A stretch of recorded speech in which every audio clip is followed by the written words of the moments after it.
غزوہ خندق کے دن نبی کریم صلی اللہ علیہ وسلم نے دشمن سے خبر لانے کے لیے صحابہ رضی اللہ عنہم سے کہا تو زبیر رضی اللہ عنہ تیار ہو گئے، پھر ان سے کہا تو زبیر رضی اللہ عنہ ہی تیار ہوئے، پھر کہا پھر بھی انہوں نے ہی آمادگی دکھلائی۔ اس کے بعد آپ صلی اللہ علیہ وسلم نے فرمایا کہ ہر نبی کے حواری مددگار ہوتے ہیں اور میرے حواری زبیر رضی اللہ عنہ ہیں۔ اور سفیان بن عینہ نے بیان کیا کہ میں نے یہ روایت ابن منقدر سے یاد کی، اور ایوب نے ابن منقدر سے کہا اے ابو بکر، یہ محمد بن منقدر کی کنیت ہے، ان سے جابر رضی اللہ عنہ کی حدیث بیان کیجیے، کیونکہ لوگ پسند کرتے ہیں کہ آپ جابر رضی اللہ عنہ کی احادیث بیان کریں۔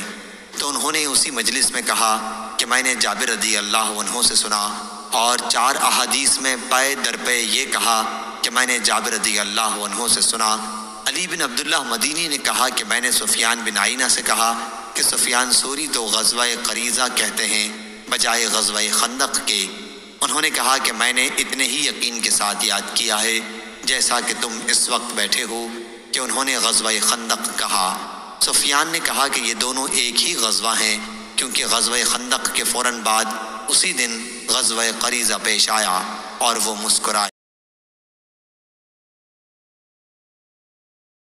میں عائشہ رضی اللہ عنہا کے پاس گئی، لوگ نماز پڑھ رہے تھے۔ میں نے اس بے وقت نماز پر تعجب سے پوچھا کہ یہ کیا ہے؟ حضرت عائشہ رضی اللہ عنہا نے سر سے آسمان کی طرف اشارہ کیا۔ میں نے پوچھا کیا کوئی نشانی ہے؟ انہوں نے سر کے اشارے سے ہاں کہا، کیونکہ سورج گہن ہو گیا تھا۔ اسما نے کہا کہ نبی کریم صلی اللہ علیہ وسلم دیر تک نماز پڑھتے رہے، یہاں تک کہ مجھ کو غشی آنے لگی۔ قریب ہی ایک مشک میں پانی بھرا رکھا تھا، میں اسے کھول کر اپنے سر پر پانی ڈالنے لگی۔ پھر جب سورج صاف ہو گیا تو رسول اللہ صلی اللہ علیہ وسلم نے نماز ختم کر دی۔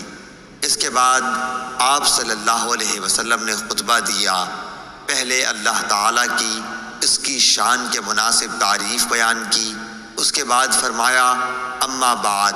اتنا فرمانا تھا کہ کچھ انصاری عورتیں شور کرنے لگیں، اس لیے میں ان کی طرف بڑھی کہ انہیں چپ کراؤں تاکہ رسول اللہ صلی اللہ علیہ وسلم کی بات اچھی طرح سن سکوں، مگر میں آپ کا کلام نہ سن سکی۔ تو پوچھا کہ رسول اللہ صلی اللہ علیہ وسلم نے کیا فرمایا؟ انہوں نے بتایا کہ آپ نے فرمایا کہ بہت سی چیزیں جو میں نے اس سے پہلے نہیں دیکھی تھیں، آج اپنی اس جگہ سے میں نے انہیں دیکھ لیا، یہاں تک کہ جنت اور دوزخ تک میں نے آج دیکھی۔ مجھے وحی کے ذریعے یہ بھی بتایا گیا کہ قبروں میں تمہاری ایسی آزمائش ہوگی جیسے کان دجال کے سامنے یا اس کے قریب قریب۔ تم میں سے ہر ایک کے پاس فرشتہ آئے گا اور پوچھے گا کہ تو اس شخص کے بارے میں کیا اعتقاد رکھتا تھا، مومن یا یہ کہا کہ یقین والا؟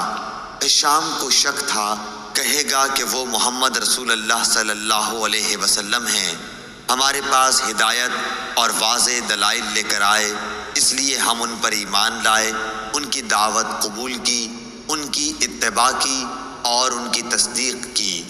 اب اس سے کہا جائے گا کہ تو صالح ہے، آرام سے سو جا، ہم پہلے ہی جانتے تھے کہ تیرا ان پر ایمان ہے۔ شام نے شک کے اظہار کے ساتھ کہا کہ رہا منافق یا شک کرنے والا، تو جب اس سے پوچھا جائے گا کہ تو اس شخص کے بارے میں کیا کہتا ہے، تو وہ جواب دے گا مجھے نہیں معلوم، میں نے لوگوں کو ایک بات کہتے سنا، اسی کے مطابق میں نے بھی کہا۔ شام نے بیان کیا کہ فاطمہ بنت منظر نے جو کچھ کہا تھا میں نے وہ سب یاد رکھا، لیکن انہوں نے قبر میں منافقوں پر سخت عذاب کے بارے میں جو کچھ کہا وہ مجھے یاد نہیں رہا۔ حضرت بریدہ رضی اللہ تعالیٰ عنہ سے مروی ہے کہ ایک آدمی رسول اللہ صلی اللہ علیہ وسلم کے پاس آیا اور آپ سے نمازوں کے اوقات کے بارے میں پوچھا۔ آپ صلی اللہ علیہ وسلم نے فرمایا ہمارے پاس آئندہ 2 دن ٹھہرو۔ آپ نے پہلے دن بلال رضی اللہ تعالیٰ عنہ کو حکم دیا تو انہوں نے فجر ہوتے ہی اقامت کہی، اور آپ صلی اللہ علیہ وسلم نے فجر کی نماز پڑھائی۔ پھر جو ہی سورج ڈھلا تو آپ نے انہیں اقامت کا حکم دیا اور ظہر کی نماز پڑھی۔ پھر جب سورج کو سفید دیکھا یعنی تپش دوپہر سے کم ہوئی تو اقامت کا حکم دیا اور عصر کی نماز پڑھی۔ پھر جب سورج کا آخری کنارہ ڈوب گیا تو اقامت کا حکم دیا اور مغرب کی نماز پڑھائی۔ پھر جب سورج کی سرخی غائب ہو گئی تو عشاء کی اقامت کہلوائی۔ پھر اگلے دن اسے تاخیر کا حکم دیا اور فجر کو روشنی میں پڑھا۔ پھر ظہر کو ٹھنڈا کیا اور خوب اچھی طرح ٹھنڈا کیا۔ پھر عصر کی نماز پڑھی جبکہ سورج ابھی سفید تھا یعنی زرد نہ ہوا تھا، ویسے پہلے دن سے مؤخر کیا۔ پھر شفق یعنی سرخی غائب ہونے سے پہلے مغرب کی نماز پڑھی۔ پھر آپ نے ان یعنی حضرت بلال رضی اللہ تعالیٰ عنہ کو حکم دیا تو انہوں نے عشاء کی اقامت کہی جبکہ تہائی رات گزر چکی تھی، اور آپ صلی اللہ علیہ وسلم نے عشاء کی نماز پڑھی۔ پھر فرمایا، کہاں ہے وہ شخص جس نے نمازوں کے اوقات کے بارے میں پوچھا تھا؟ اسے لایا گیا تو آپ صلی اللہ علیہ وسلم نے فرمایا، تمہاری نمازوں کے اوقات ان دو دنوں کی نمازوں کے درمیان میں ہیں جو تم نے دیکھے۔ حضرت عمر بن خارجہ رضی اللہ تعالیٰ عنہ سے روایت ہے، انہوں نے کہا، نبی صلی اللہ علیہ وسلم نے لوگوں سے خطاب فرمایا جبکہ آپ اپنی سواری یعنی اونٹنی پر سوار تھے اور آپ کی سواری خوب جگالی کر رہی تھی اور اس کا لعاب میرے کندھوں کے درمیان پشت پر گر رہا تھا۔ اس موقع پر آپ صلی اللہ علیہ وسلم نے فرمایا، اللہ تعالیٰ نے ہر وارث کو ترکے کا حصہ تقسیم کر کے دے دیا ہے، لہذا وارث کے لیے وصیت جائز نہیں، بچہ بستر والے کا ہے اور بدکار کے لیے پتھر۔ رسول اللہ صلی اللہ علیہ وسلم کے زمانے میں ایک سال قحط پڑا۔ آپ جمعے کی نماز کے لیے خطبہ دے رہے تھے کہ ایک شخص نے کھڑے ہو کر کہا، یا رسول اللہ، گھوڑے بھوک سے ہلاک ہو گئے اور بکریاں بھی ہلاک ہو گئیں، آپ اللہ تعالیٰ سے دعا کیجئے کہ وہ ہم پر پانی برسائے۔ حضرت صلی اللہ علیہ وسلم نے اپنے ہاتھ اٹھائے اور دعا کی۔ حضرت انس رضی اللہ عنہ نے بیان کیا کہ اس وقت آسمان شیشے کی طرح بالکل صاف تھا، اتنے میں ہوا چلی، اس نے ابر کو اٹھایا، پھر اس ابر کے بہت سے ٹکڑے جمع ہو گئے اور آسمان نے گویا اپنے دہانے کھول دیے۔ جب ہم مسجد سے نکلے تو گھر پہنچتے پہنچتے پانی میں ڈوب چکے تھے۔ بارش یوں ہی دوسرے جمعے تک برابر ہوتی رہی۔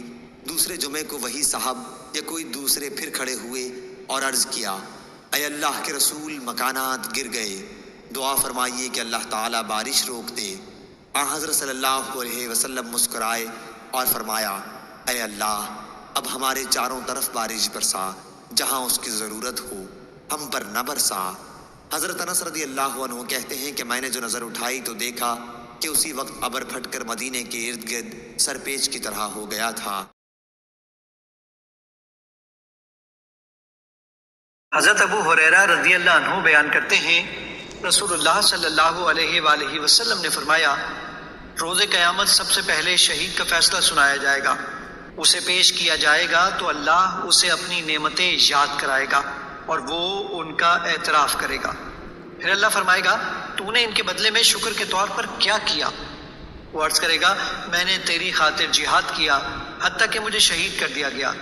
اللہ فرمائے گا، تو نے جھوٹ کہا کیونکہ تو نے داد شجاعت حاصل کرنے کے لیے جہاد کیا تھا۔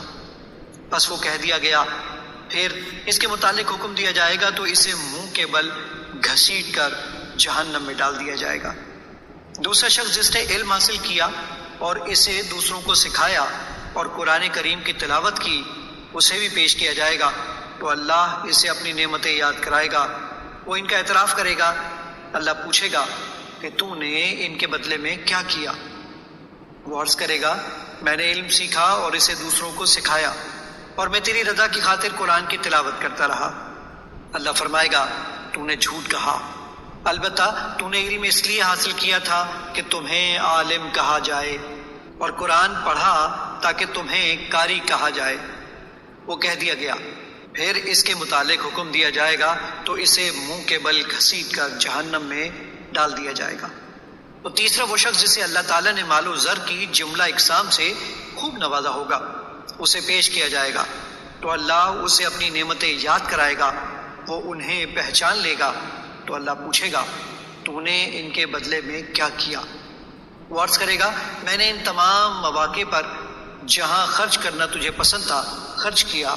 اللہ فرمائے گا، تو نے جھوٹ کہا، تو نے تو اس لیے خرچ کیا کہ تجھے بڑا سخی کہا جائے۔ بس وہ کہہ دیا گیا، پھر اس کے متعلق حکم دیا جائے گا تو اسے منہ کے بل گھسیٹ کر جہنم میں ڈال دیا جائے گا۔ آپ نے ایک شخص کعب بن مرہ یا ابو سفیان کا ذکر کیا جو ممبر کے سامنے والے دروازے سے جمعے کے دن مسجد نبوی میں آیا۔ رسول اللہ صلی اللہ علیہ وسلم کھڑے ہوئے خطبہ دے رہے تھے۔ اس نے بھی کھڑے کھڑے رسول اللہ صلی اللہ علیہ وسلم سے کہا، یا رسول اللہ صلی اللہ علیہ وسلم، بارش نہ ہونے سے جانور مر گئے اور راستے بند ہو گئے، آپ اللہ تعالیٰ سے بارش کی دعا فرمائیے۔ انہوں نے بیان کیا کہ رسول اللہ صلی اللہ علیہ وسلم نے یہ کہتے ہی ہاتھ اٹھا دیے۔ آپ صلی اللہ علیہ وسلم نے دعا کی کہ اے اللہ ہمیں سیراب کر، اے اللہ ہمیں سیراب کر، اے اللہ ہمیں سیراب کر۔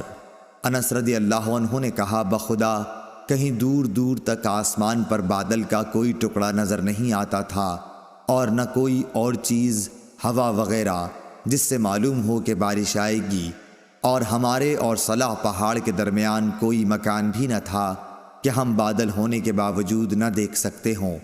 پہاڑ کے پیچھے سے ڈھال کے برابر بادل نمودار ہوا اور بیچ آسمان تک پہنچ کر چاروں طرف پھیل گیا اور بارش شروع ہو گئی۔ خدا کی قسم ہم نے سورج ایک ہفتے تک نہیں دیکھا۔ پھر ایک شخص دوسرے جمعے کو اسی دروازے سے آیا۔ رسول اللہ صلی اللہ علیہ وسلم کھڑے ہوئے خطبہ دے رہے تھے۔ اس شخص نے پھر آپ کو کھڑے کھڑے ہی مخاطب کیا کہ یا رسول اللہ صلی اللہ علیہ وسلم، بارش کی کثرت سے مال و منال پر تباہی آ گئی اور راستے بند ہو گئے، اللہ تعالیٰ سے دعا کیجیے کہ بارش روک دے۔ پھر رسول اللہ صلی اللہ علیہ وسلم نے ہاتھ اٹھائے اور دعا کی کہ یا اللہ اب ہمارے ارد گرد بارش برسا، ہم سے اسے روک دے، ٹیلوں، پہاڑوں، پہاڑیوں، وادیوں اور باغوں کو سیراب کر۔ انہوں نے کہا کہ اس دعا سے بارش ختم ہو گئی اور ہم نکلے تو دھوپ نکل چکی تھی۔ شریک نے کہا کہ میں نے انس رضی اللہ عنہ سے پوچھا کہ یہ وہی پہلا شخص تھا، تو انہوں نے فرمایا کہ مجھے معلوم نہیں۔ ایک دن آن حضرت صلی اللہ علیہ وسلم لوگوں میں تشریف فرما تھے کہ آپ کے پاس ایک شخص آیا اور پوچھنے لگا کہ ایمان کسے کہتے ہیں؟ آپ صلی اللہ علیہ وسلم نے فرمایا کہ ایمان یہ ہے کہ تم اللہ پاک کے وجود اور اس کی وحدانیت پر ایمان لاؤ، اور اس کے فرشتوں کے وجود پر، اور اس اللہ کی ملاقات کے برحق ہونے پر، اور اس کے رسولوں کے برحق ہونے پر، اور مرنے کے بعد دوبارہ اٹھنے پر ایمان لاؤ۔ پھر اس نے پوچھا کہ اسلام کیا ہے؟ آپ صلی اللہ علیہ وسلم نے پھر جواب دیا کہ اسلام یہ ہے کہ تم خالص اللہ کی عبادت کرو اور اس کے ساتھ کسی کو شریک نہ بناؤ، اور نماز قائم کرو، اور زکوٰۃ فرض ادا کرو، اور رمضان کے روزے رکھو۔ پھر اس نے احسان کے متعلق پوچھا۔ آپ صلی اللہ علیہ وسلم نے فرمایا، احسان یہ ہے کہ تم اللہ کی عبادت اس طرح کرو گویا تم اسے دیکھ رہے ہو۔ اگر یہ درجہ نہ حاصل ہو تو پھر یہ تو سمجھو کہ وہ تم کو دیکھ رہا ہے۔ پھر اس نے پوچھا کہ قیامت کب آئے گی؟ آپ صلی اللہ علیہ وسلم نے فرمایا کہ اس کے بارے میں جواب دینے والا پوچھنے والے سے کچھ زیادہ نہیں جانتا، البتہ میں تمہیں اس کی نشانیاں بتلا سکتا ہوں۔ وہ یہ ہیں کہ جب لونڈی اپنے آقا کو جنے گی، اور جب سیاہ اونٹوں کے چرانے والے دیہاتی لوگ ترقی کرتے کرتے مکانات کی تعمیر میں ایک دوسرے سے بازی لے جانے کی کوشش کریں گے، یاد رکھو قیامت کا علم ان 5 چیزوں میں ہے جن کو اللہ کے سوا کوئی نہیں جانتا۔ پھر آپ صلی اللہ علیہ وسلم نے یہ آیت پڑھی کہ اللہ ہی کو قیامت کا علم ہے کہ وہ کب ہوگی۔ پھر وہ پوچھنے والا پیٹھ پھیر کر جانے لگا۔ آپ نے فرمایا کہ اسے واپس بلا کر لاؤ۔ لوگ دوڑ پڑے مگر وہ کہیں نظر نہیں آیا۔ آپ صلی اللہ علیہ وسلم نے فرمایا کہ یہ جبرائیل علیہ السلام تھے جو لوگوں کو ان کا دین سکھانے آئے تھے۔ رسول اللہ صلی اللہ علیہ وسلم نے اس وقت جب آپ کے گرد صحابہ کی ایک جماعت بیٹھی ہوئی تھی فرمایا کہ مجھ سے بیعت کرو اس بات پر کہ اللہ کے ساتھ کسی کو شریک نہ کرو گے، چوری نہ کرو گے، زنا نہ کرو گے، اپنی اولاد کو قتل نہ کرو گے، اور نہ آمدن کسی پر کوئی ناحق بہتان باندھو گے، اور کسی بھی اچھی بات میں اللہ کی نافرمانی نہ کرو گے۔ جو کوئی تم میں اس عہد کو پورا کرے گا تو اس کا ثواب اللہ کے ذمے ہے، اور جو کوئی ان بری باتوں میں سے کسی کا ارتکاب کرے اور اسے دنیا میں اسلامی قانون کے تحت سزا دے دی گئی تو یہ سزا اس کے گناہوں کے لیے بدلہ ہو جائے گی، اور جو کوئی ان میں سے کسی بات میں مبتلا ہو گیا اور اللہ نے اس کے گناہ کو چھپا لیا تو پھر اس کا معاملہ اللہ کے حوالے ہے، اگر چاہے معاف کرے اور اگر چاہے سزا دے دے۔ عبادہ کہتے ہیں کہ پھر ہم سب نے ان سب باتوں پر آپ صلی اللہ علیہ وسلم سے بیعت کر لی۔